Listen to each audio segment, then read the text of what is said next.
Əvvəllər necə idi?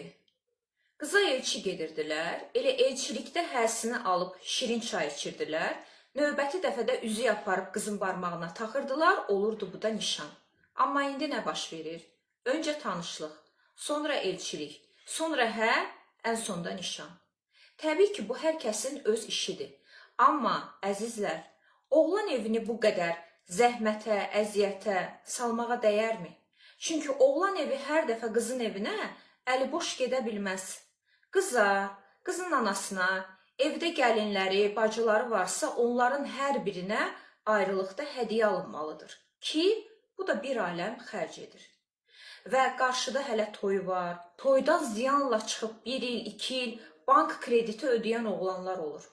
Sonra da deyirik ki, bu oğlanlar niyə evlənmək istəmir? Bunu gördükləri üçün evlənmək istəmirlər. Gözləri qorxur. Dostunda görür, qardaşında görür, gözü qorxur. Yəni, oğlan evini oğlanı bu qədər əziyyətə, zəhmətə salmağa dəyərmi?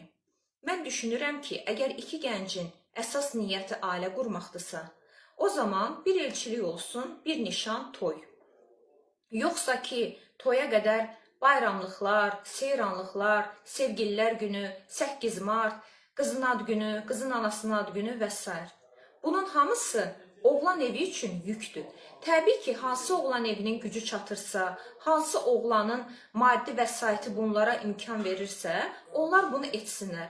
Amma əgər qız görürsə ki, onun nişanlısının yüksək bir gəliri yoxdur, ortabab bir ailəsi var, gücü çatmır hər dəfə bu qədər bayrama, seyrana, gərək qız da, qız evi də oğlan evinə müəyyən güzəştlər etsin. İnanın ki, dünya dağılmaz. Əgər gerçəkdən sizin niyyətiniz o oğlanla ailə qurmaqdırsa.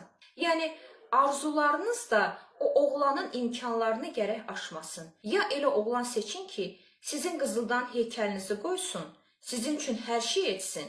Yaxud da sevdiyiniz, seçdiyiniz oğlanın imkanı nədirsə, arzularınız da o imkan qədər olsun. O imkanı aşmayın. Çünki oğlan da sizi sevir, sizin hər arzunuzu həyata keçirmək istəyir. Buna maaşı çatmır, gedir bir kredit götürür, 2 kredit götürür, 3-cü krediti götürür. Ailə qurandan sonra nə baş verir? Bir aləm yığılmış kredit, ailənin öz xərcləri və burada artıq konfliktlər yaranır, oğlanın maddi gücü çatmır. Yəni, qurduğunuz ailənin təməlini sağlam qurun. O ailənin təməlini kreditlə, borcla, xərclə qurmayın. Əgər gerçəkdən niyyətiniz sevdiyiniz oğlanla ailə qurmaqdırsa.